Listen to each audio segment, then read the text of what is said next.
Don't you know, we're talking about a revolution sounds. Welcome back. The Michael Smerconish Program. I'm Michael Steele with Rick Unger, and we are very pleased to be joined now by Dr. Jonathan Schanzer, who is Vice President for Research at the Foundation to Defend Democracies. And Dr. Schanzer is here to help us sort of sort through what the hell just happened in Ramadi and why it happened. And is there more to come? So, good doctor, you've got a full plate here. And welcome to the Michael Smerconish Program with Steele and Unger. Thank you very much. It's good to have you. So help us understand and walk us through, if you will. How did we get here? What's going on here? I thought we put a check on these guys, and we were taking land and cities back, and they killing their top guys and capturing all this intelligence, all this good news, and then boom, they get one of the biggest prizes in the machine here. What's going on? Well, look, I think the first thing to note here is that we were hearing a lot of premature victory declarations about how ISIS was finally losing, and it was losing ground, that we were gaining ground on them. And this should not come as a surprise after watching this administration talk about how Al-Qaeda was decimated and that ISIS was a JV team back when it was first founded. And we continue to see an administration downplay the threats for what looks to be public relations gains. But, of course, those gains blow up in their faces when things like what just happened yesterday, when they happen, right? So we see the loss of Ramadi. And this comes after the loss of several other key towns in recent months, where ISIS continues to push southward from Syria into territory that is vital to the security of Iraq. And so you're seeing them take up positions, long-term positions, around the capital. It'll still be probably many months before they make a push to Baghdad, but ISIS is still very, very much on the march. So how does this reinforce? How does this fall, the fall of Ramadi, force us and the Iraqis to recalculate what we're dealing with here? I mean, this can we get it back? I mean, I assume there will be some attempt by U.S. forces or allied forces, if you want to call them that, to try to grab some of this back. But I mean, is this sort of foregone and we just kind of hunker down and protect Baghdad at this point? I think that's probably correct, that there's really not a whole lot that we're going to do. And a lot of this has to do with the fact that this administration doesn't want to do more in Iraq and Syria. You got to remember that this administration has tried to hold to its promise of getting out of old wars and preventing us from getting into new ones. And what that means is that we're not going to put boots on the ground. You might see the occasional one-off raid, like what we saw in the Deir ez-Zor region in Syria over the weekend, where we got that one ISIS CFO, as they're calling him. But the idea that we would put more boots on the ground and do something significant to reclaim this territory is highly unlikely, if not impossible, given where this administration's foreign policies are. What we're doing instead is we're relying on Shiite militias to try to retake this territory. And I've got to just say here that this is about as bad of an idea that you could possibly come up with. The militias that are looking to take Ramadi include a group called Kataib Hezbollah. It's an Iran-backed militia. It's been designated by the U.S. government for its terrorist ties to Iran. And what we're essentially saying right now is that we're hoping that this group can help take Ramadi back from ISIS. So this is a scenario where it kind of looks like Alien versus Predator. There is no good guy here, and we're relying on one bad guy to defeat another. So, Doctor, let me back up a little bit here. You definitely lay a lot of this at the feet of the administration, and probably fairly so. But here's what I wonder, and your points are well taken all the way along the line. But I wonder this: What should we be doing different? I grant you that our stated strategy was to support the Iraqi army. We saw how well that worked out at Ramadi. They basically turned and ran. So now we know that any attempt to rely on the Iraqi army was probably always a silly thing. It's certainly a silly thing now. I completely agree with you that using these Shia militias is you're just basically going to take Ramadi for Iran if you retake it at all. What should we be doing precisely? Well, look, I mean, I think that there are a number of missteps that have taken place along the way, and I have to be fair, I can't lay all of the blame on the administration. You see a lot of countries in the region right now that are exacerbating this conflict. The Turks, for example, are allowing ISIS to operate on their border. They're allowing for the flow of goods and weapons and fighters to go across from Turkey's southeastern border into Syria. They're buying ISIS oil in Turkey. So, I mean, there's an ally that's turned into something of a frenemy that we should not be putting up with. And so I think that there are some things that we can do to pressure some of the other regional actors to prevent these sorts of things from happening in the first place. But and I think the bigger picture, though, and this is where I do lay some blame at the administration, is we've allowed this free-for-all to get completely out of control, right? So the Turks are doing what they want. The Qataris are continuing to send money to militia groups and jihadi groups inside Syria and Iraq. We're allowing Iran to conquer territory. When ISIS rolls in, we're providing them air cover in some cases. I mean, we really need to get back to first principles. We need to hunker down and think about how we want to roll back two actors. What does that mean? Right? What does that mean? I got to be honest. Everything I just heard you say didn't tell me, what do we do? What does hunker down mean? What do we do? Right. So first of all, we've got to actually prevent this activity from taking place on the Turkish border, because that's going to empower How do we do that? ISIS. Well, I mean, we've got to either bring in NATO to secure that border, or we need to start to think about, financial sanctions against the Turks the more that they allow this to happen. But more importantly, I think, as we sit here and negotiate an Iranian nuclear deal, part of what needs to happen here is we need to make sure that the Iranians know that they need to stop meddling in the region. And what we've done is we've left that get us back Ramadi? Does any of that get us back Ramadi?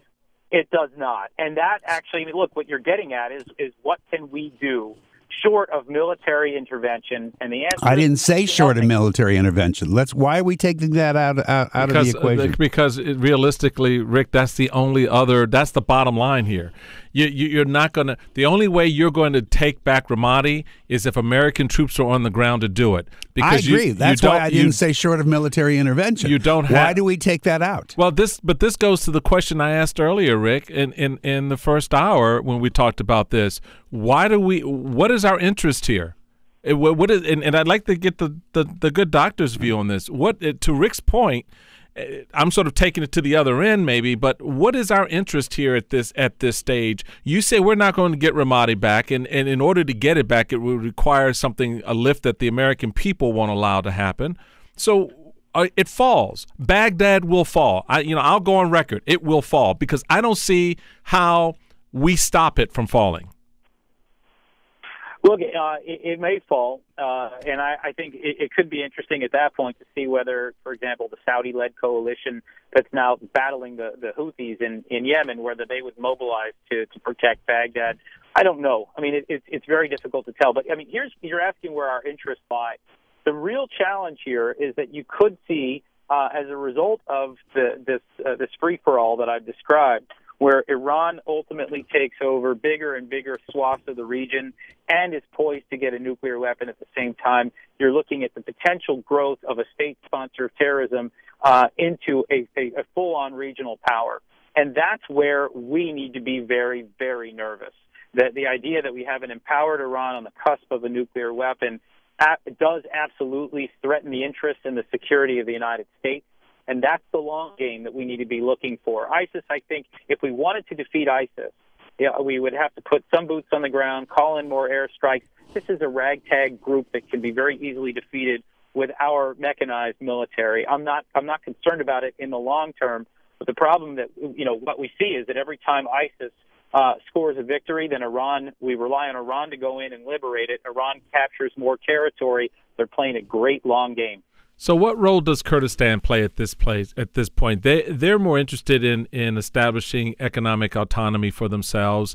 I visited Kurdistan in the past and have met with the leadership and talked to them, and you can hear and see, even in the midst of all the calamity around them, they're focused on something slightly different. But at the same time, they want to fight ISIS independent of Baghdad, which has obviously been rejected by all those concerned. So what role can they play here? Well, look, they continue to play, I think, a very important role in battling back ISIS in that northern area of Iraq. I think they've been relatively effective. They still need some help from us. They still need some help from the Turks if the Turks are willing to give it. But they're in a landlocked position in a very dangerous region. They're fighting valiantly. I do believe that ultimately they may ask for our support here in the United States for autonomy, if not full independence, and it will become a very contentious issue because the Iranians will be nervous, the Turks will be nervous, the Syrians will be nervous about all of this. But at the end of the day, all of this is just going to require a doctrine, a real doctrine, not we need to stay out of wars because they may not be in our interest, but we need to be thinking proactively about what we want the region to look like in another 5 or 10 years. Because right now, what the region is going to look like is a smoldering mess. We need leadership at this point, and I'm not sure we have it.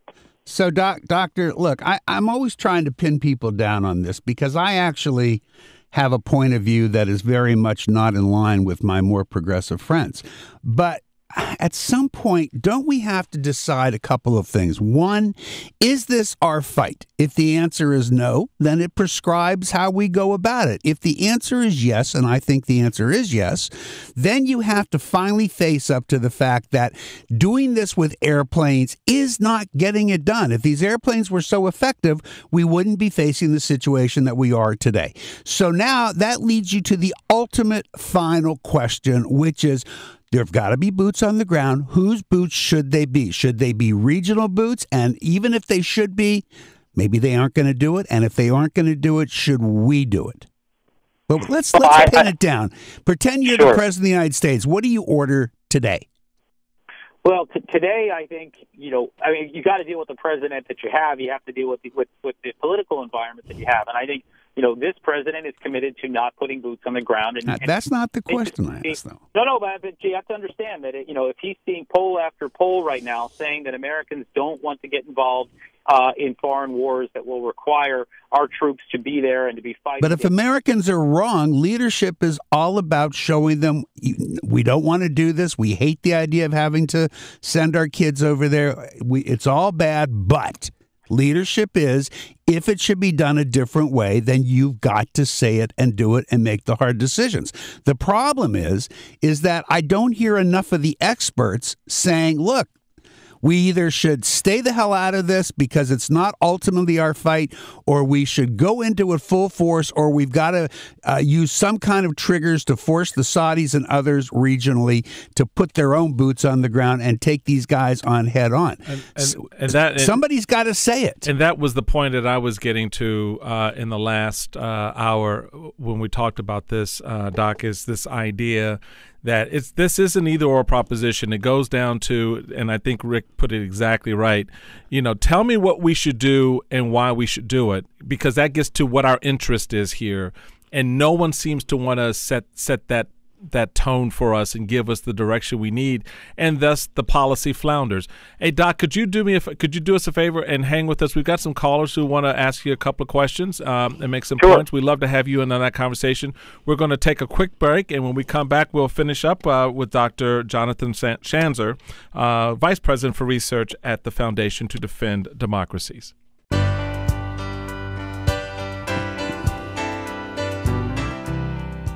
Welcome back to the Michael Smerconish Program. I'm Michael Steele with Rick Unger from Steele & Unger. We're glad to be with you this morning. We're talking with Dr. Jonathan Schanzer, who is the Vice President for Research at the Foundation to Defend Democracies, and we're talking about the fall of Ramadi at the hands of ISIS and the impact it's having on U.S. foreign policy as well as in the region. And Doc, we'd like to take a couple of our callers who want to weigh in on this as well. Why don't we start with Eric in Miami, Florida. Eric, welcome to the Smerconish Program. You're on with Dr. Schanzer. How you doing, Dr. Schanzer, and the rest of you guys? Yeah. I just don't, I think back to Jimmy Carter and when he put solar power on the White House and tried to get us out off of oil in the 70s. And I remember healthcare issues, even when the Clintons tried to do healthcare. I remember the president trying to get us on new energy with alternative energy, and a certain party stopping it all the time. And I look at our issues and all this stuff. If we got off of oil, we wouldn't need the Middle East. We wouldn't need them. Just like we don't send troops into Africa, we wouldn't be sending troops into the Middle East. They could choke on the desert for all I'm concerned. And the fact is that we're worried about oil pipelines running through South Dakota rather than putting wind farms, alternative energy, especially when you're giving banks hundreds of billions of dollars at zero on the dollar because it's so cheap to lend money right now, and we're not putting it in the United States and investing it in our infrastructure and on jobs and building the middle class because we want to keep that money rolling into the politicians who don't want anything. They want the status quo so that they could stay in office. Look, get off the oil, and we won't be in these situations. Thanks, Eric. Hey, Doc, what about that? What role is oil playing in all of this? Well, oil is absolutely one of the reasons why we have a sustained interest in the region. We've long argued at FDD, where I work, at Foundation for Defense of Democracy, that this is a war where we're actually funding both sides. Right, we're funding our army. We're obviously, we're putting money into our defense budget, and at the same time, as we fill up our tanks with oil, we're sending money back to Saudi Arabia and other countries that are spreading Wahhabism and radicalism around the region. It would be a great boost for us to get off of oil, to make oil obsolete, and so we continue to support these alternative energies. But that does not change the fact that you have a very aggressive Iran, and you've got a radical ideology. Both the Sunnis and the Shia in the region both seek to destroy the United States. The radicals from both camps, and so we've got a war that's likely going to have to be fought one way or the other. But the caller is by who? Right. By who? Look, we keep getting to that, and I'll just tell you that intervention right now in Washington, where I work, is a dirty word. Right, that after but are they right? Are they correct? Look, I think history is going to tell. My sense is that we're going to keep kicking the can down the road on conflict until we realize that we can't sit it out. But I can't get you to tell me what you think, and that's all I'm going for here. If you were in charge. I'll tell you why. There were a number of us over the last decade who were very, we had been briefed by the Pentagon and by others who said that, intervention in Iraq will go easily and quickly, and that we'll ultimately be able to bring about, a more peaceful region. And we now look at what happened as a result of that war. Now, I believe that war was probably fought wrong on many levels, but there are unintended consequences when you say, let's just go in and fix this.